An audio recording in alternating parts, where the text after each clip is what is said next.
Laetitia. Bonjour Swan. Bien, merci de ta visite ici dans notre région. C'est avec plaisir. Écoute, on permet effectivement de se rencontrer chez Franck Athème, et ça me fait très plaisir. Merci.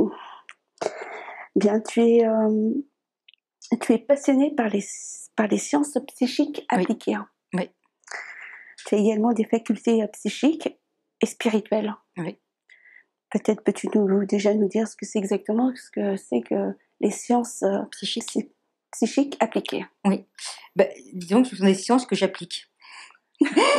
Tout simplement. En fin de compte, j'ai des facultés psychiques que j'utilise dans mes travaux, dans mes soins à distance ou autres, et c'est des facultés qui me permettent de voir, de contacter l'âme, de voir son plan psychique, de voir comment elle pense, ce qu'elle pense, dans quel état psychologique elle est, et ça me permet effectivement de contacter l'âme et de lui faire parfois changer son mode de vision de la vie.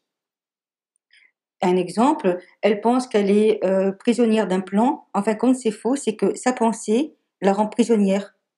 Alors, elle me montre un plan qui est parfois fait effectivement de menottes. Il y a vraiment un plan qui est vraiment très physique pour la vue, et ce qui fait que je rentre dans ce plan qui est un plan psychique, parce que c'est là-dessus que l'âme peut tout créer. Elle peut créer son futur, elle crée son présent. Et si je change la fonction, si je change la pensée de l'âme, eh ben, la personnalité change sa vie. Parce que je fais précipiter, ici maintenant, le travail qui a été fait à un niveau, à une fréquence supérieure, qui est sur un plan psychique. D'accord, donc c'est ce que tu appelles les sciences psychiques appliquées. Oui. Donc c'est-à-dire que grâce à tes facultés, tu as des facultés psychiques et spirituelles. Oui. Et c'est ainsi pourquoi tu proposes des lectures d'âme, Oui. des soins à distance, des consultations à domicile, Oui. et des nettoyages des énergies. Oui. Peut-être peux-tu au niveau ce que c'est que des lectures d'âme. Une lecture d'âme, c'est très simple, c'est que la personne vient me voir et on va dire qu'elle est bloquée dans un mode de fonctionnement. Je contacte l'âme, je la fais venir, on va dire, elle est sur son plan psychique, et l'âme me dit, voilà ce que je pense de ma vie.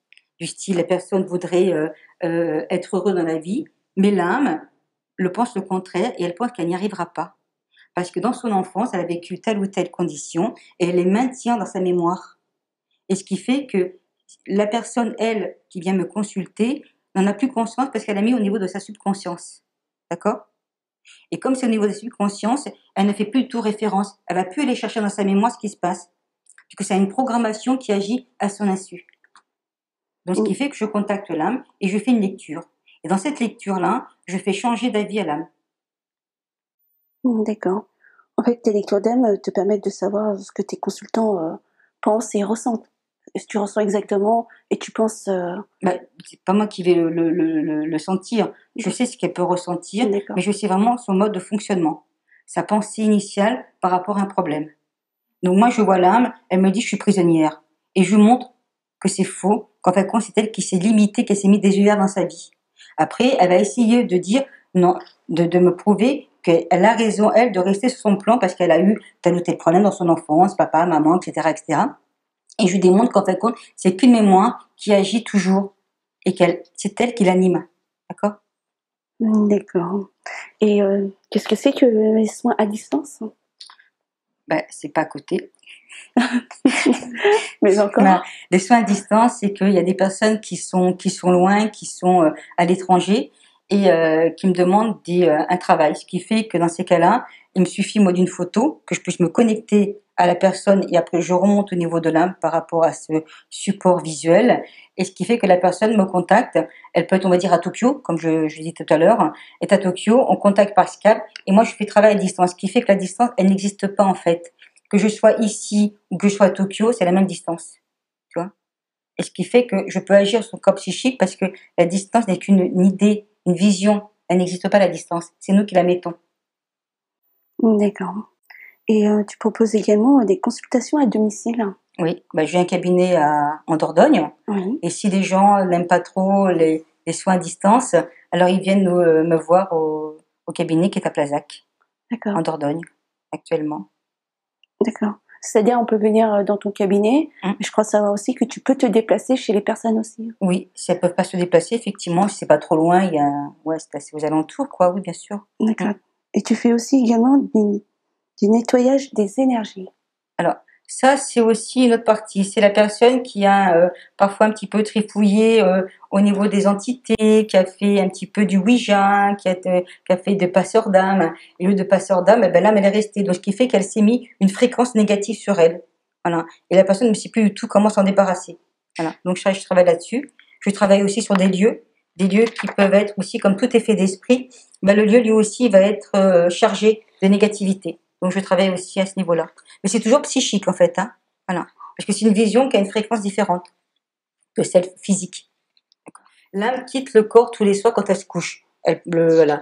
L'enfant perd conscience et le corps psychique peut, lui, se dégager et vivre sa vie, avoir ses expériences.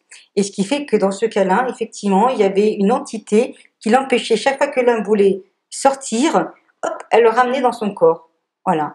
Et ce qui fait que c'était vraiment un esprit qui n'était pas très agréable pour l'enfant, surtout que l'enfant ou l'âme, enfin, le corps psychique, doit vraiment se dégager pour qu'il puisse se recharger. Et ensuite, le matin, ben, elle rentre dans le corps physique, et ce qui fait que l'enfant peut vivre son expérience d'enfant dans la vie de tous les jours, sur son plan physique.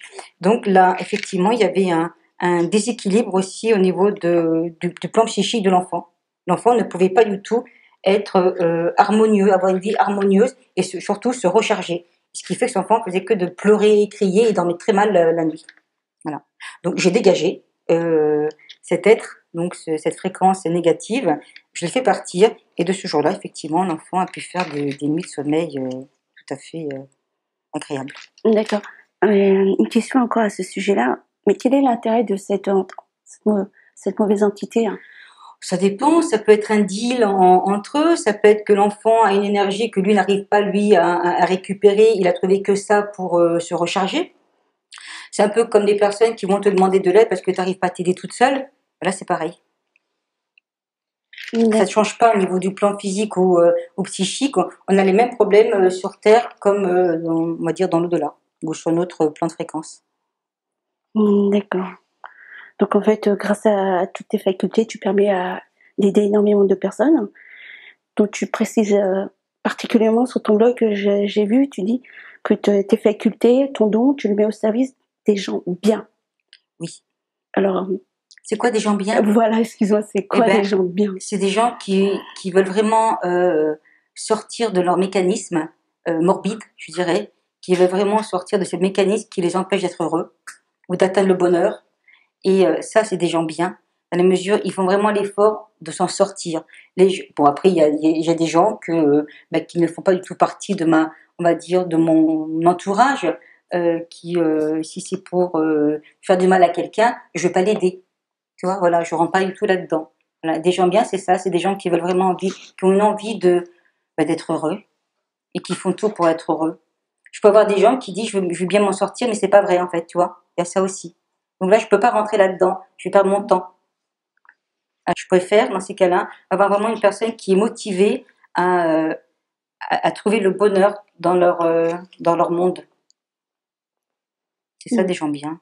D'accord. Et grâce à tes dons, tu permets d'aider énormément de personnes sur plusieurs plans, sur plusieurs. Oui. Quel type de personnes viennent te voir ça peut être un problème psychologique, ça peut être un problème physique, parce que c'est lié, tout est fait d'esprit.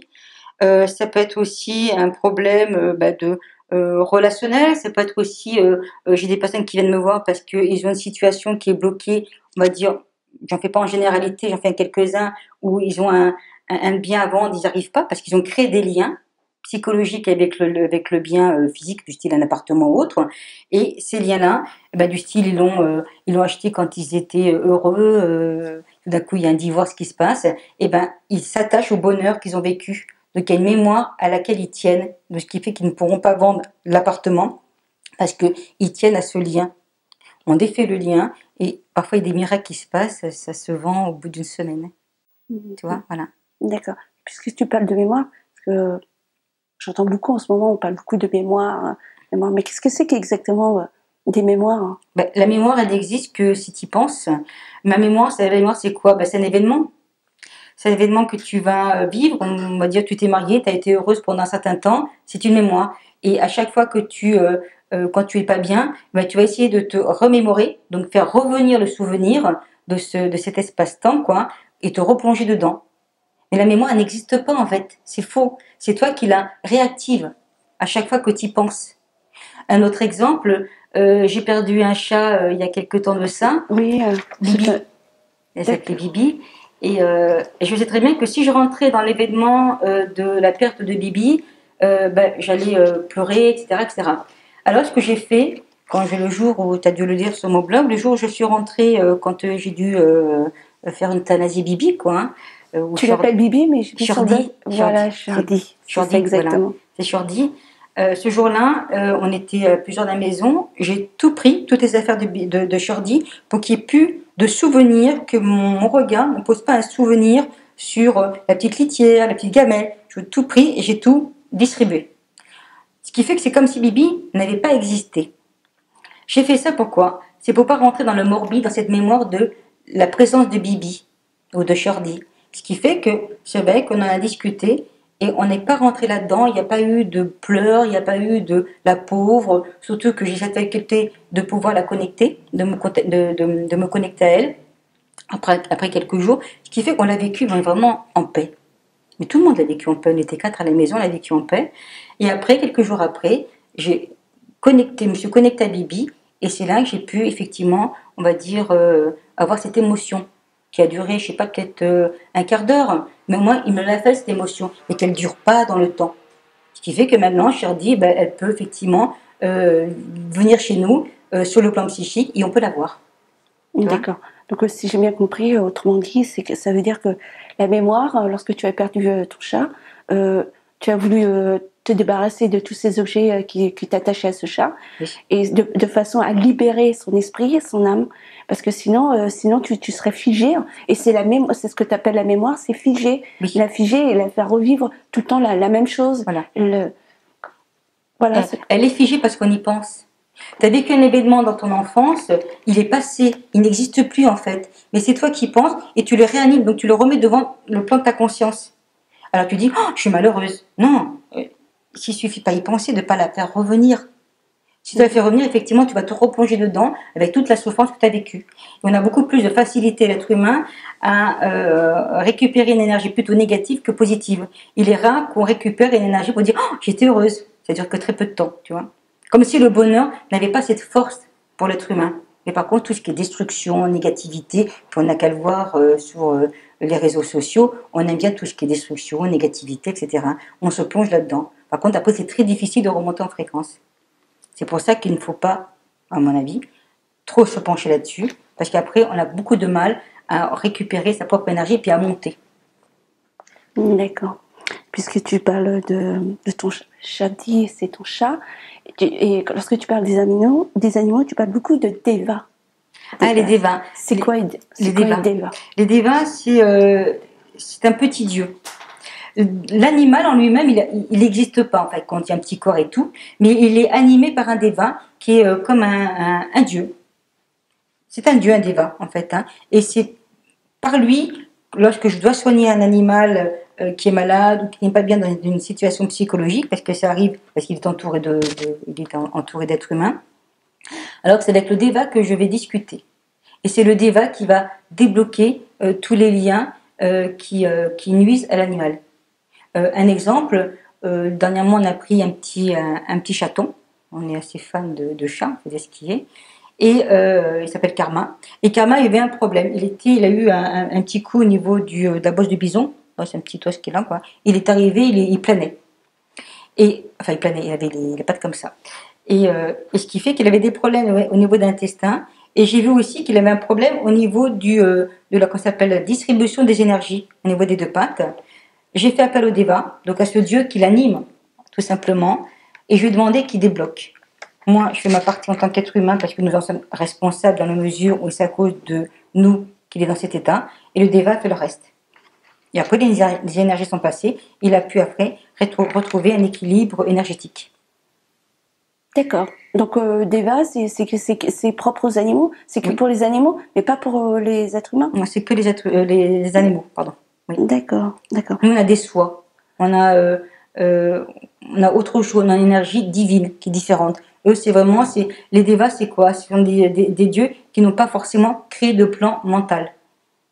Nous, on a un plan mental, on réfléchit, on pense. Eux, non. C'est très énergétique.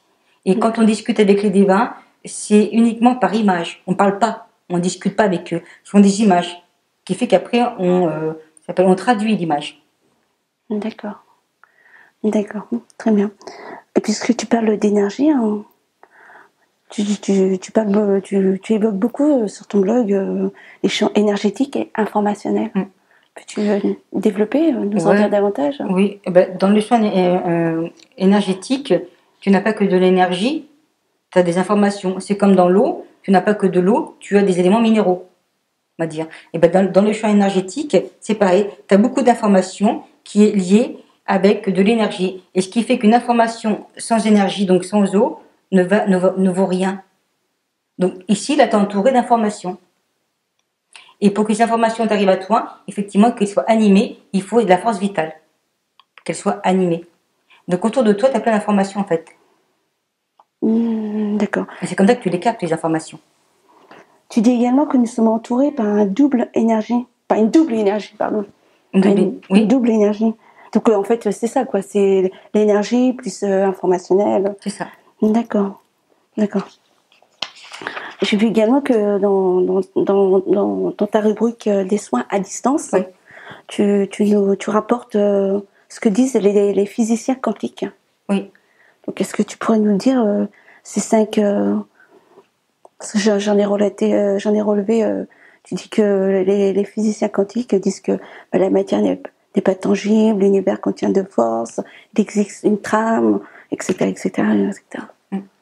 Au niveau de l'énergie? Oui, parce que sur ton blog, tu développes pas mal sur cette thématique. Au niveau de l'énergie, d'énergie quantique ou de l'esprit, on va dire, ce qui est important de savoir, c'est que l'homme a une influence sur l'énergie. On va dire que c'est simple, si tu me regardes trop longtemps, je peux avoir un changement de comportement. Parce que tu vas me regarder aussi à la caméra, je regarde la caméra, je peux avoir un comportement parce qu'il y a la caméra qui est là et je ne veux pas être naturel. Au niveau de l'esprit, c'est pareil. Si tu te concentres sur une molécule, une particule, tu vas l'influencer. Toi, en tant qu'être humain, tu influences même la trajectoire d'une particule. Au niveau des soins, c'est pareil. Tu peux effectivement, là aussi, tout ce qui est distance, tu peux influencer. Si je vais travailler sur ta thyroïde, je vois que la thyroïde, elle a un petit dérèglement. En travaillant dessus, je vais la réorienter là où il faut et je vais augmenter sa fréquence. Voilà. Parce que j'agis en tant que ça s'appelle même de témoin et en tant qu'acteur sur ta thyroïde, si tu as un problème de thyroïde. Par exemple. Par exemple, j'ai relevé sur ton site, je cite, hein, lorsque deux êtres sont reliés par nature, le sang, leurs idées communes, leur esprit, et leur amour, émotion, quelle que soit la distance, ils demeurent unis et l'un réagit à tout ce que vit l'autre, oui. Tandis que l'autre réagit à tout ce que vit l'un. Oui. C'est l'interconnexion quantique. C'est ça, oui.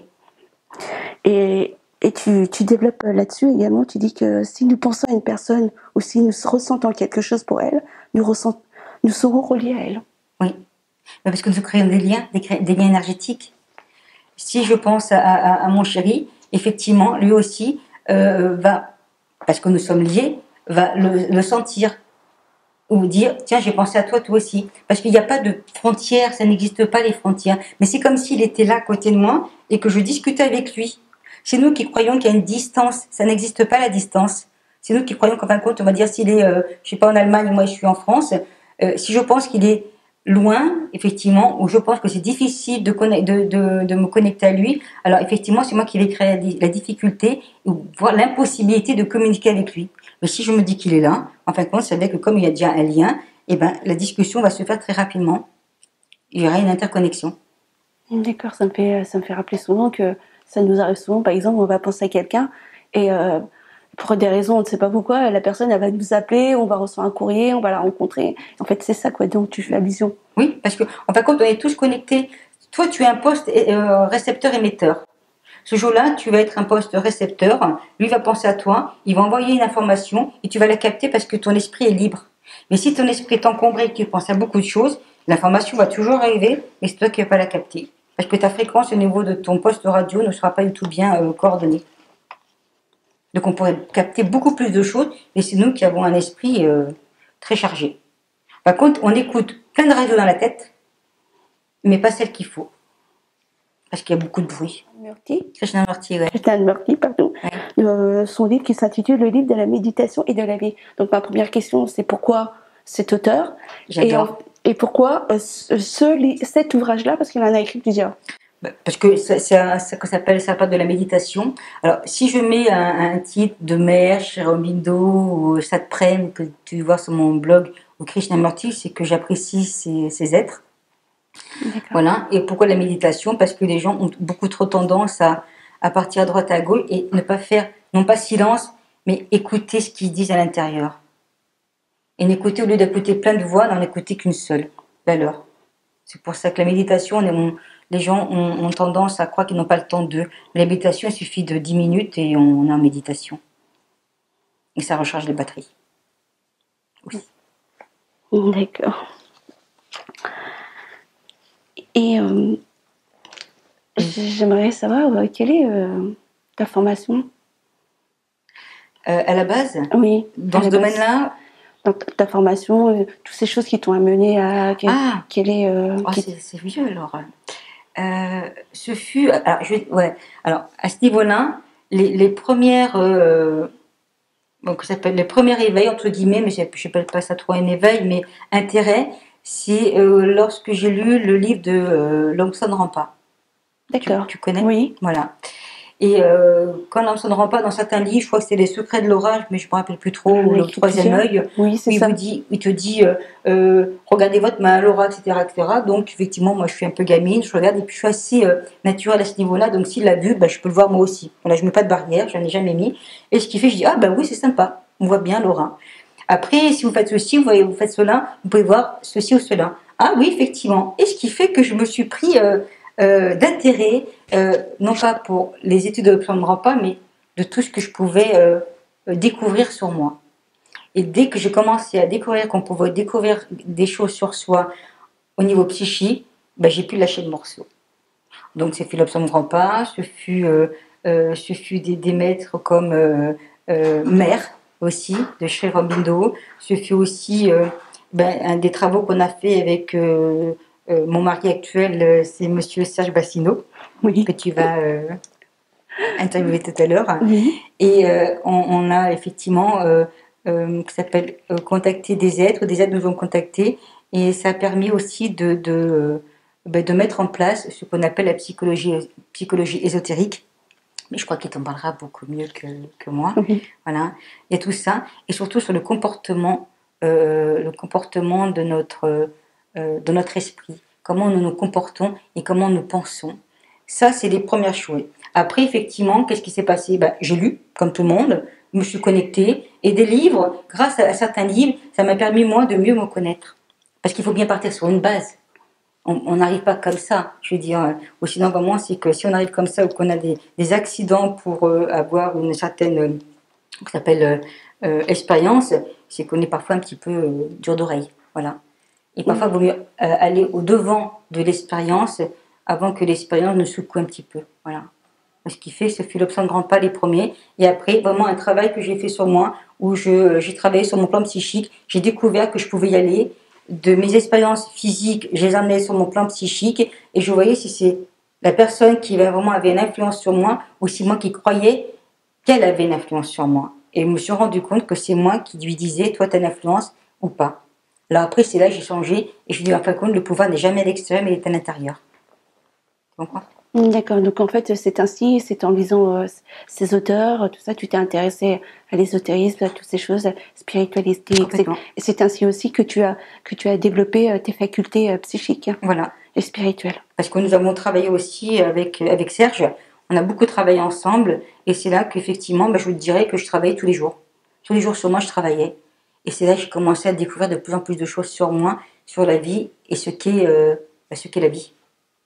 D'accord. Puisque tu nous as cité quelques auteurs, bah, la question, forcément, tu vas pas y échapper. Hein. Quel est le livre qui t'a profondément marqué, qui t'a transcendé, qui t'a transmuté? Le livre de la vie. Aucun livre. Le livre de la vie. Tout ce qui m'a... c'est pas un livre qui m'a transcendé. Non, non, c'est le livre de la vie. C'est quand je lisais quelque chose, je le rendais vivant. Et quand je le rendais vivant, alors ce livre-là était non pas, c'était la substance du livre.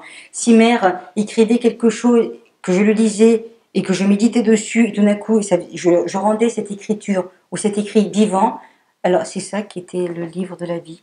Il n'y a pas de livre. Le premier, on va dire l'Obscène Rempart, mais je me rappelle même plus du titre, lequel était le bon livre, on va dire, tu vois. Souhaites-tu ajouter autre chose? Peut-être voudrais-tu évoquer quelque chose dont je n'ai pas abordé? Je te laisse tu as déjà abordé beaucoup de choses, je trouve. Non. Veux-tu peut-être nous dire quelque chose, livrer un message aux auditeurs, revenir sur un sujet que je n'ai pas développé? Ah, il y a peut-être une chose qui serait intéressante.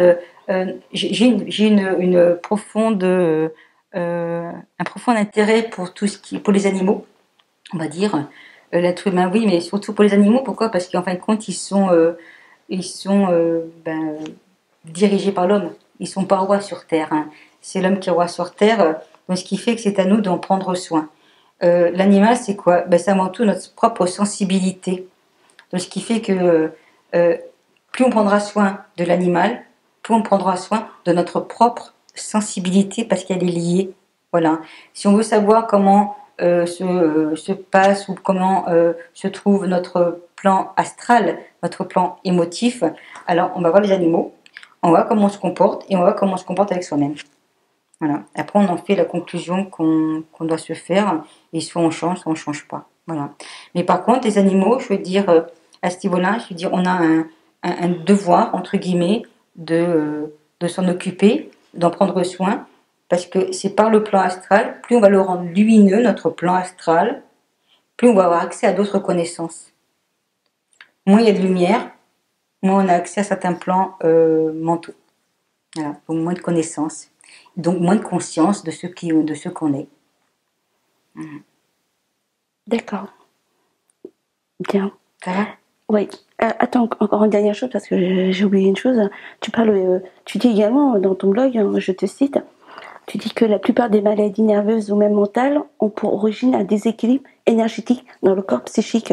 Donc ma question, forcément, c'est de quel déséquilibre énergétique tu parles? Alors, ça peut être, effectivement, il y a plusieurs choses. Ça peut être une mémoire alors, on va parler de la base, hein, une mémoire qui va agir, qui va envoyer des ondes, parce qu'une mémoire, c'est des ondes, c'est une fréquence, hein, voilà, qui va perturber certaines glandes, qui vont se dépolariser. Une thyroïde, pour ne citer qu'elle pour aujourd'hui, si elle doit être négative, eh ben, elle va être positive, et ce qui fait qu'elle va être en répulsion. Donc, ce qui fait qu'elle ne pourra pas du tout s'épanouir. C'est voilà, c'est clair? D'accord, très bien. C'est simple, c'est clair. Enfin, moi, je trouve ça simple, en fait, compte, hein, parce que je parle d'un problème, je vois où se situe le problème, comment ça agit sur tes glandes. Ça peut être justement cette glande-là, la thyroïde, on va parler de les reines aujourd'hui. Hein, et ce qui fait que ça va me montrer qu'il y a un déséquilibre à ce niveau-là. D'accord, je te remercie. Tu dis également, je te cite toujours, oui, ce que nous pensons est toujours à l'origine de ce que nous vivions. Oui. Autrement dit, tu fais allusion à quoi, cette fameuse loi de l'attraction? C'est quoi, quoi exactement? La personne se sent prisonnière.